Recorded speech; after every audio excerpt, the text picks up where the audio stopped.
Magandang araw ulit sa ating lahat mga kalikot. Ayun, mangungulit ulit tayo sa channel natin. So may ayusin tayo ngayon guys, isang Epson L3110. So ang problema nito mga kalikot, yung sa kanyang feeding. So hindi niya kinakain yung bond paper. So shoutout natin si Ma'am Lini Grace Del Mindo. So siya yung may-ari ng printer na to. At saka syempre shoutout rin natin guys yung mga bago nating subscribers. Shoutout natin si Michael Micairo. Yan. At saka kay Maribel Rolia. Tapos kay G-Pads Rock. So maraming salamat sa iyo idol sa rides kagahapon. So pwede nyo rin siyang i-subscribe sa kanyang YouTube channel, G-Pads Rock. So ayan, nag-rides kasi kami kagahapon sa Tangadan Falls, San Gabriel, La Union. So huwag nyo rin po kalimutan i-subscribe ang aking isang channel, Biyahirong Probinsyano siya. Huwag na natin patagalin, kalikutin na natin siya. Tara!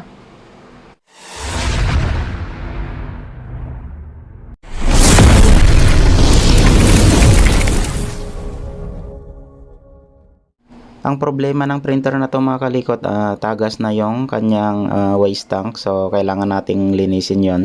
At saka nagpe-paper jam siya. So na-check ko na siya, pudpud na yung kanyang rubber dun sa kanyang pickup roller. So kailangan din nating palitan yon. So nung na-check ko siya mga kalikot, nag-order na tayo ng rubber ng kanyang pickup roller. So ang problema nito mga kalikot, ganito yung feeding niya.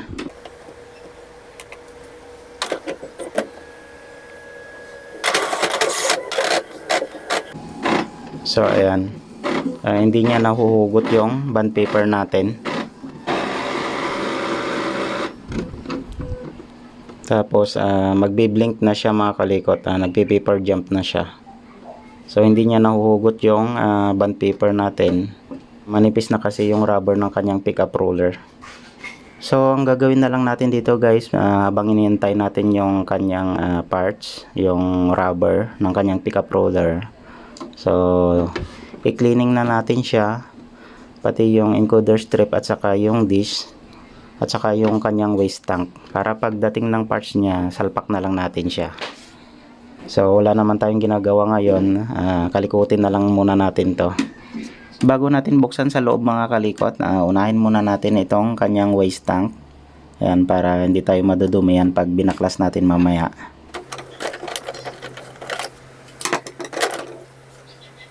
So yan, tumagas na nga siya.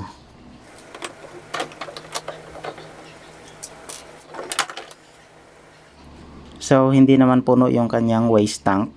Ayan. Pero may mga itim-itim na dun sa loob. Pero lilinisan pa rin natin siya mga kalikot. So siguro may leak dito sa bandang side.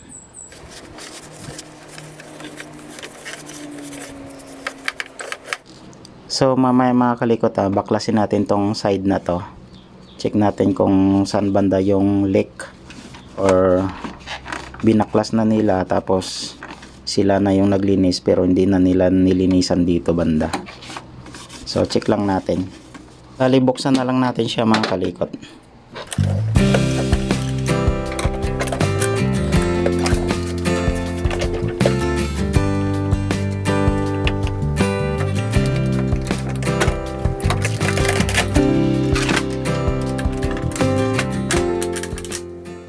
So linisan na rin natin mamaya ito mga kalikot, itong encoder disc niya at saka itong encoder strip.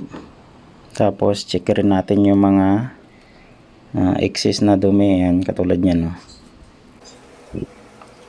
Ayan, no?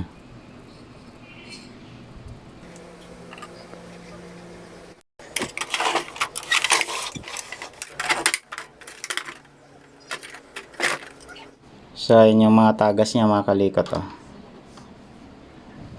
So dito siguro siya nagtagas, yan.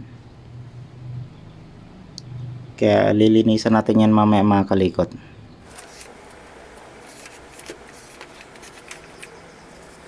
So ayan, hinugasan na rin natin tong mga side cover niya mga kalikot. Yan. So papatuyuin lang natin siya.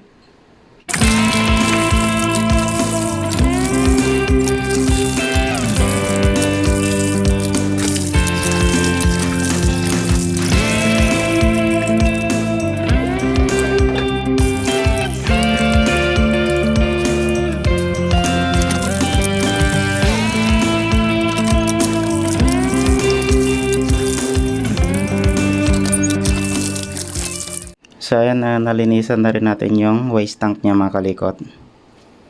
So iki-cleaning ko muna yung unit. Ayan. Bali paarawan ko muna siya para kahit papano matuyo siya.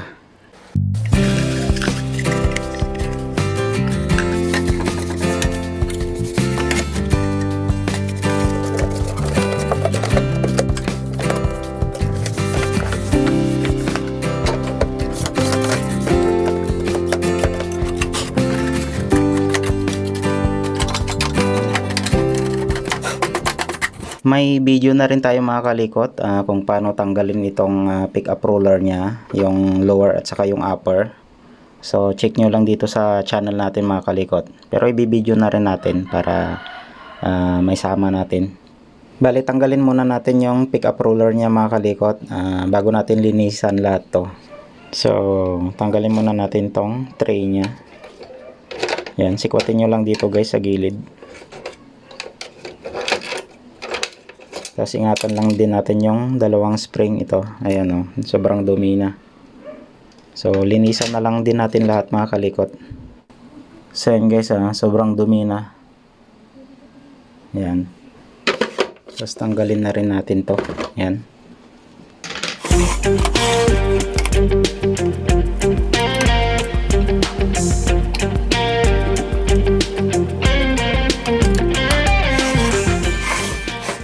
Tapos itong cup na to mga kalikot, cup ng pickup roller, wag nyo basta-basta hilain kasi may spring siya dito sa side.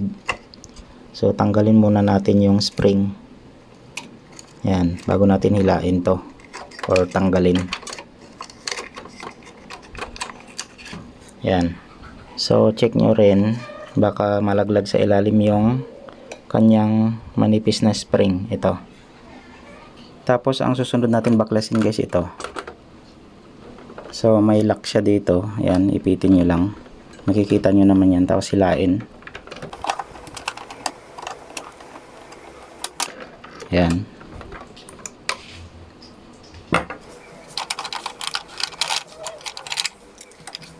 So kapag natanggal to guys, ganito lang yung pagsalpak nyan.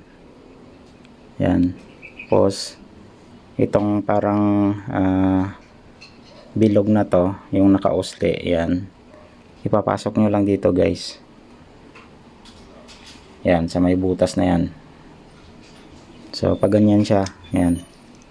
Tapos ngayon yung spring na tinanggal natin, so check nyo rin to, baka mahulog dito sa may loob ng gear o dito sa mga gear. So lagay nyo lang dito guys, oh. Yan,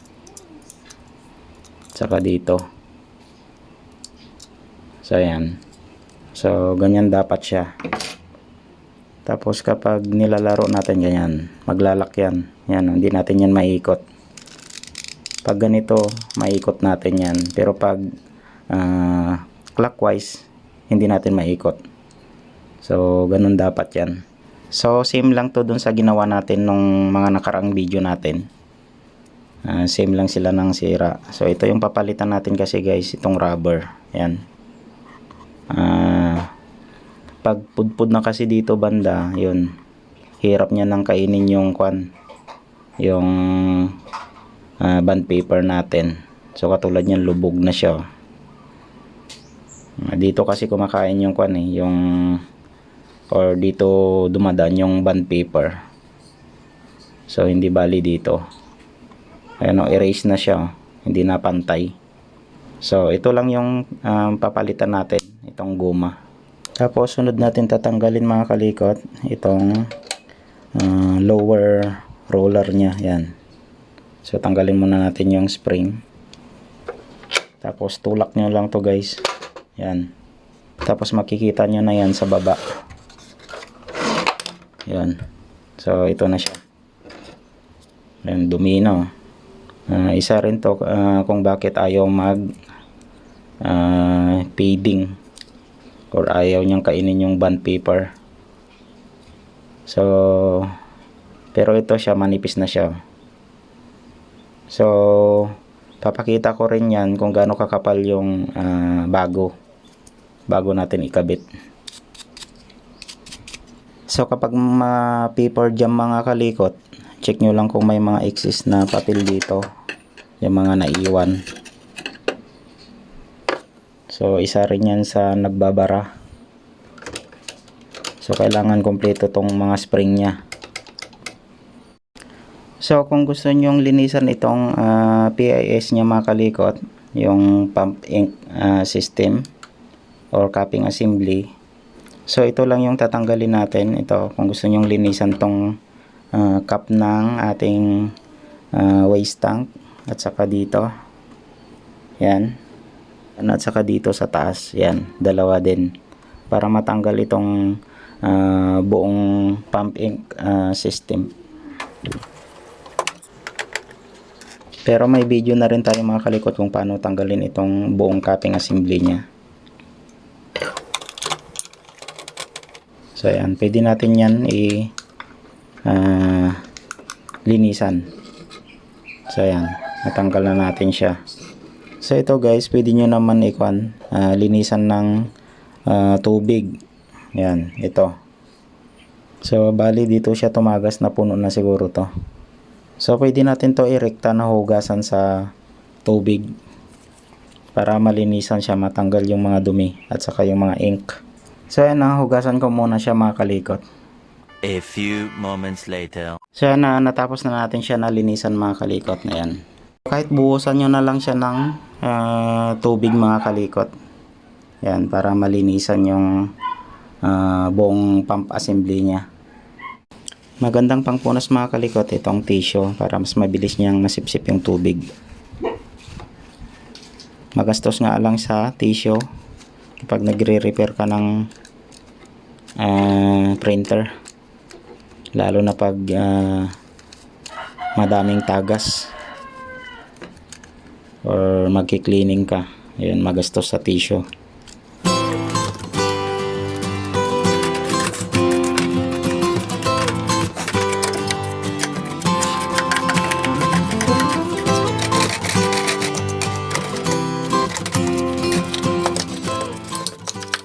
Tapos linisin na rin natin itong natalsikan ng ink. Ayan, so may kanyang encoder strip. Ayan, linisan na rin natin yan mga kalikot. Tapos itong encoder disc nya, so linisan na rin natin. Parang kailangan na natin tanggalin yung encoder strip nya. So tanggalin na lang natin para malinisan natin ng maigi.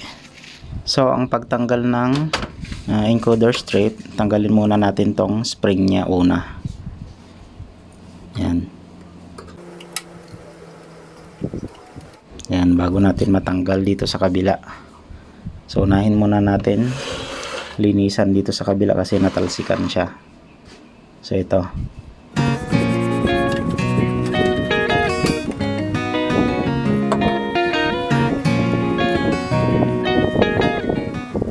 Parang hirap na tanggalin yung mga natalsikan mga kalikot oh.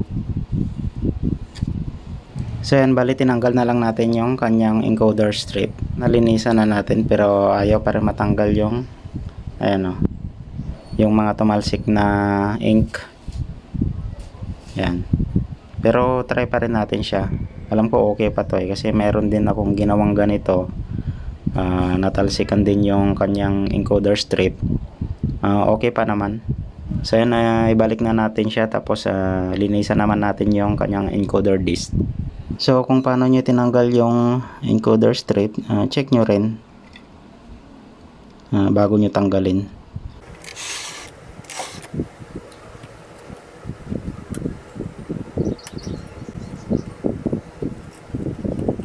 So kapag may tinatanggal kayong parts, check nyo rin para pagbalik alam nyo rin na ibalik. Linisan naman natin guys itong kanyang encoder disc. Yan, check nyo rin kapag maluwang to. Kapag maluwang, so ang pandikit kasi nito guys, double sided tape. Pero kung may glue kayo, so ispatan nyo lang siya dito. Yan, sa bilog na to, para magstay lang siya or hindi siya gumiwang-giwang.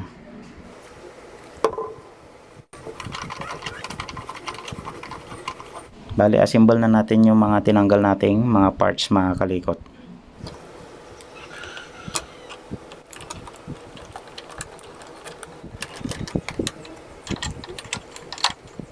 So yan guys, nalagay na natin yung lahat ng mga screw nya. Tapos sunod natin guys itong side cover dito banda sa kanyang waste tank. So may mga lock yan dito, yan. Ito yung unahin yung ipasok.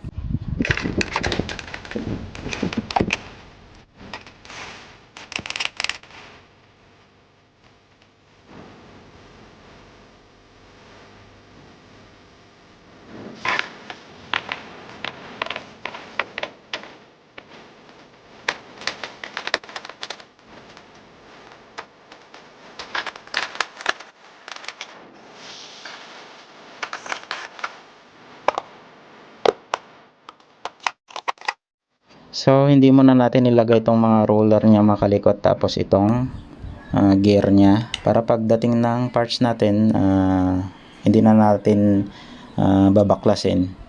So kabit na lang kaagad natin siya. So ingatan nyo lang guys na mawala yung mga spring ng mga gear at saka yung sa kanyang sensor. So lagay muna natin dito, yan. So yun mga kalikot, update ko na lang kayo kapag dumating na yung parts ng pickup roller natin, yung rubber nya. So magandang araw sa ating lahat mga kalikot. So plastic muna natin siya mga kalikot para hindi sayang yung cleaning natin kanina. Yan, para hindi talaga mapasukan ng alikabok. The next day.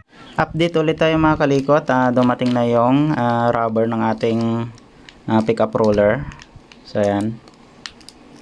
So ang bilis niya lang, palpak kasi yung na-order nating una from China. So sila na mismo yung nag-cancel. So nakuha ko to guys pangpangga pa. So 3 days lang nandito na kaagad. So ito na yung bagong rubber niya. So tanggalin lang natin to. Madali lang naman matanggal to mga kalikot. So ito na yung bagong rubber niya. So ito yung luma. So makikita nyo kasi dyan guys, oh, may manipis siya dito banda, ayan, oh. Kaya hindi niya mapipid yung kanyang bond paper. So ito mas makuan siya, mas makapal. So ang paglagay nito mga kalikot, ayan, suot nyo lang. Madali lang naman tanggalin at saka ibalik. So ayan, nalagay na natin siya. So ito namang lower roller nya. So dito may lock siya, yan, tanggalin nyo lang. So yan. Tapos may washer siya. So yung washer niya dito sa may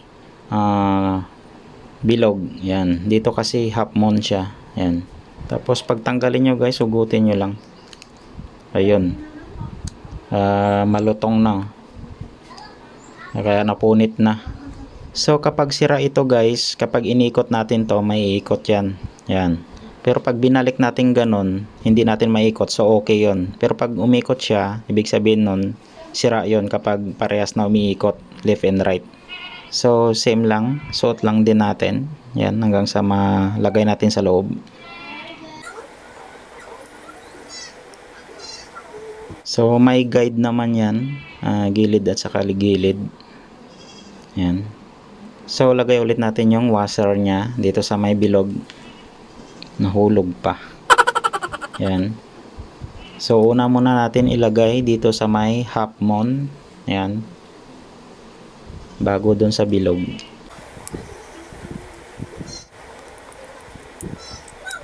So ayan guys. So dito sa lower roller nya makalikot. So dito maiikot natin siya. Yan, okay yan. Pag binalik natin, kapag umikot yan, sira yon. Pero pag inikot natin, hindi siya umiikot, so okay siya. So ganun lang mga kalikot. A few moments later. So kapag nilalagay nyo na yung pickup roller nya, so check nyo lang yung spring ng gear bago nyo ikabit dito sa kanyang lagayan mga kalikot. So ang paglagay nito mga kalikot, unahin muna natin tong upper roller nya. Yan. Tapos may makikita kayong puti dito guys.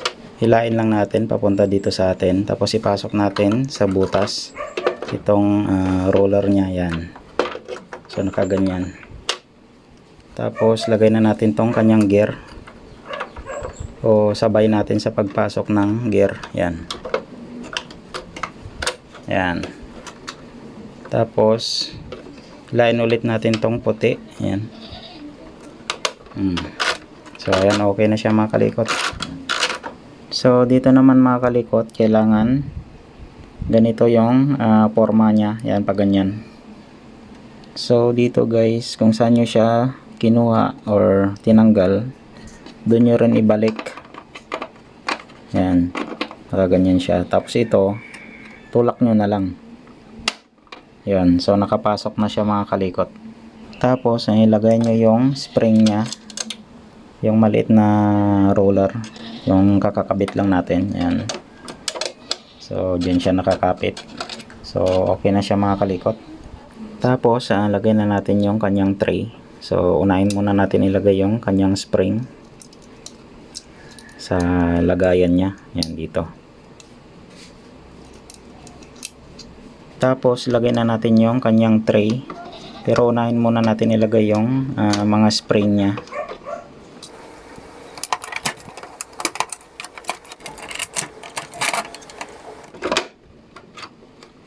Tapos unahin muna natin ilagay dito. Yan. Tapos check rin natin yung spring niya, baka natanggal. Saka ilagay natin dito sa gilid. Yan, para mag-lock. Ayan, lagay na natin yung cap ng kanyang pickup roller. So ingatan nyo lang guys, yung mga ribbon niya baka mapunit. At saka yung mga wire. So kung paano natin siya tinanggal, ganun rin yung pagbalik natin. Tapos lagay na rin natin yung spring ng kanyang sensor. So dito siya sa gilid ng cap ng pickup roller natin. So ito yung titingnan natin mga kalikot kapag tinatanggal natin yung cap ng pickup roller. So unahin muna natin ilagay yung sa baba bago dito sa taas. Yan. So dito siya nakalagay mga kalikot. Yan. Sa sensor. Yan o. Tapos screw na natin yung cap ng pickup roller. Yan. Tanggalin muna natin yung side cover niya mga kalikot para may lagay natin yung ribbon dito sa likod.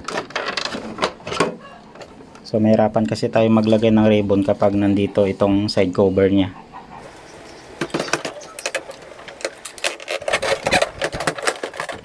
Yan, lagay na natin yung ribbon niya. So unahin muna natin yung maliit.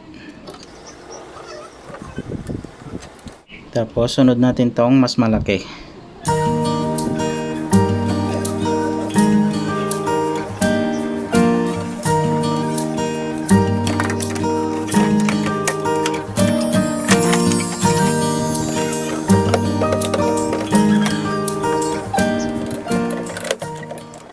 Power on na natin siya mga kalikot. Ayan, try na natin kung hindi na siya nagpi-paper jam. So magno-nozzle check muna tayo guys. So ayan guys, kinakain niya na or pinipig niya na yung ating bond paper. So check natin. So hindi na siya nagpi-paper jam. Kaso ang problema niya, ayan, kulang-kulang yung kwan niya, yung print niya sa pattern. So update ko kayo mamaya mga kalikot. I-head cleaning ko muna siya kasi kulang-kulang yung pattern ng kanyang kulay. A few moments later. So isa pa pala yung problema niya, end of service na yung printer. So ayan o. So i-reset muna natin siya mga kalikot.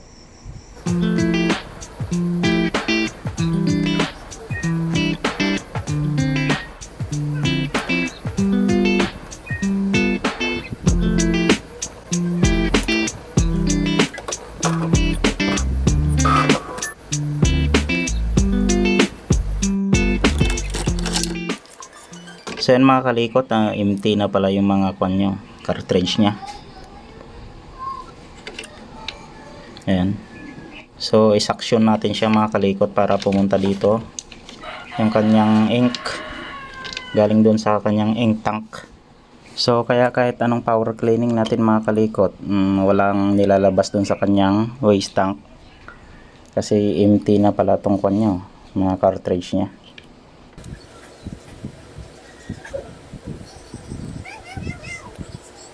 So yan na, may karga na siya mga kalikot. So try ulit natin to. Ayan o, walang mga laman.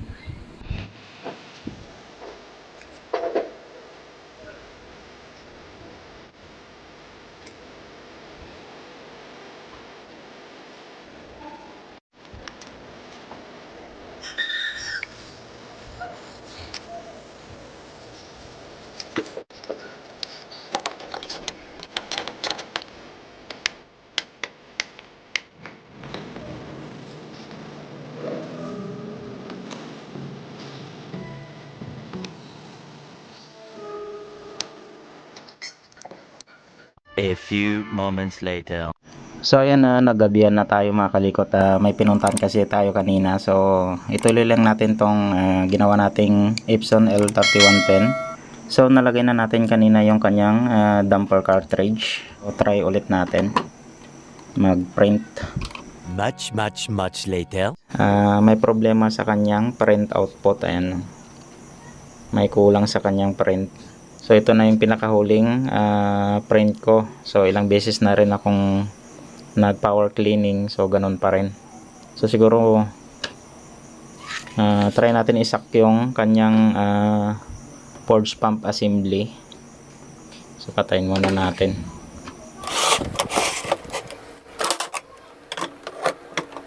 So baka barado dito sa kanyang forge pump assembly. So linisan muna natin siya guys.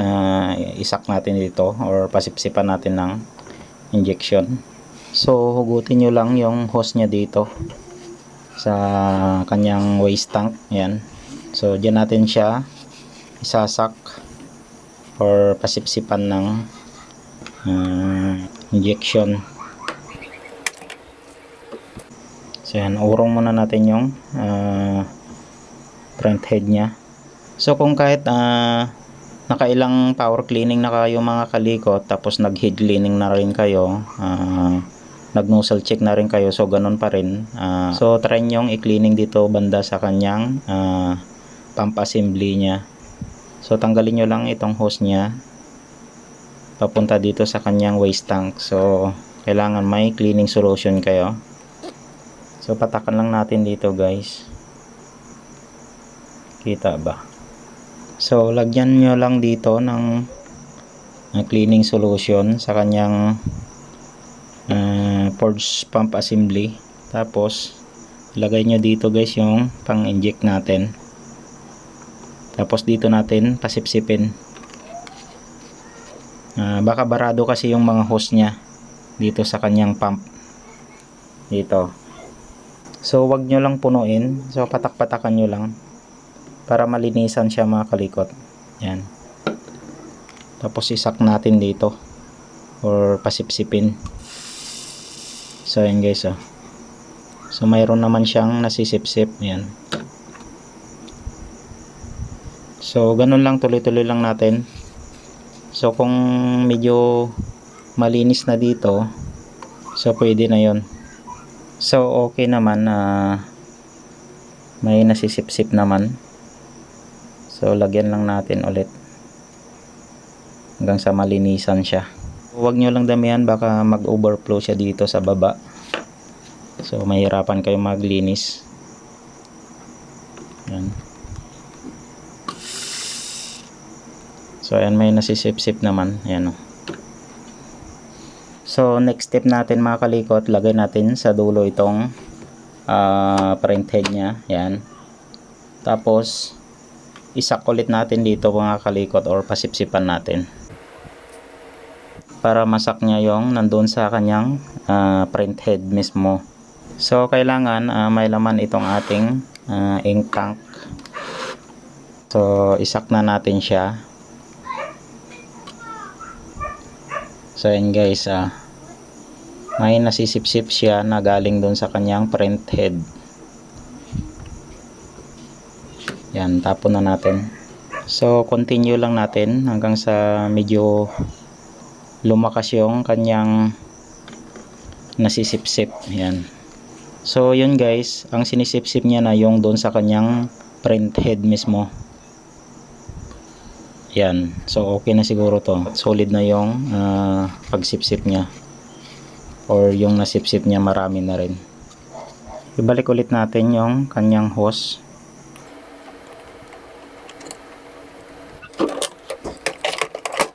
So, ayan, i-head cleaning muna natin siya mga kalikot. Tapos, magno-nozzle check na tayo kung okay na. A few moments later. So, ayan, natapos na siya head cleaning. So, nozzle check tayo.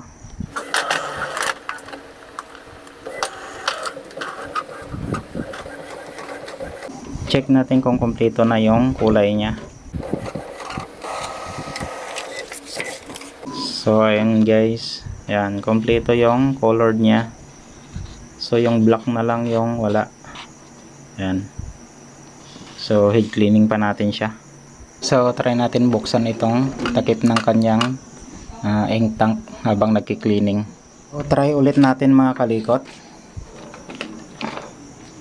So, natapos ko na siya na head cleaning. Tapos, nozzle check ulit natin. So, sobrang hirap po sa printer na to. Dami kong ginawa. Nagpalit na tayo ng pickup roller. Yung rubber niya. Tapos, nag-reset na rin tayo kasi nabutan tayo ng kanya end of service. So, na-reset natin siya. So, ngayon, wala siyang na-print. May problema sa kanyang print output. So, nag-suck tayo dyan sa kanyang waste tank para mapagana lang natin yung kanyang kulay or yung kanyang print output. So, try ulit natin. Sana okay na. So, nag-cleaning na rin tayo sa kanyang forge pump assembly. So, ang dami natin ginawa. So, siguro okay na siya. So, ayan. So, ayun, may black na. So, ayan guys. So, kompleto na yung kulay niya. So, okay na siya mga kalikot. Try ulit natin. May pinuntahan kasi tayo kanina guys So, ayan. Okay na siya mga kalikot Ayan. Kita ba? Ayan. So, kompleto na yung kulay niya. So, okay na siya mga kalikot. Try naman natin yung kanyang Xerox. Ayan. Bago natin bigay sa may-ari.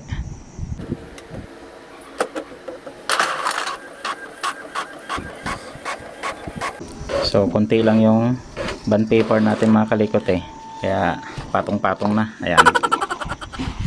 So, ito na yung na-print niya. So, try naman natin mag-print ng colored.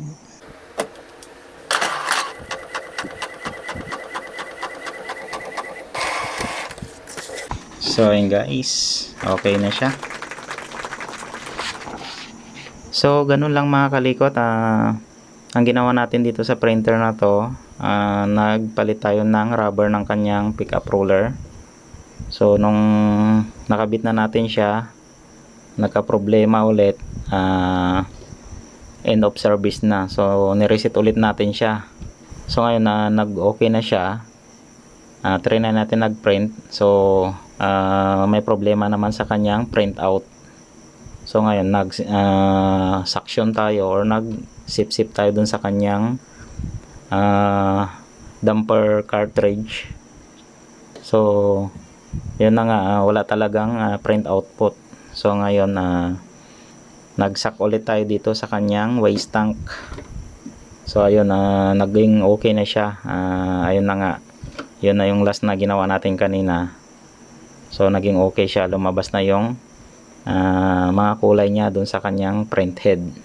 So yun lang yung mga ginawa natin mga kalikot. So hanggang dito na lang ulit guys yung video natin. Kita-kita na lang tayo ulit sa next video natin. So nagabihan na tayo.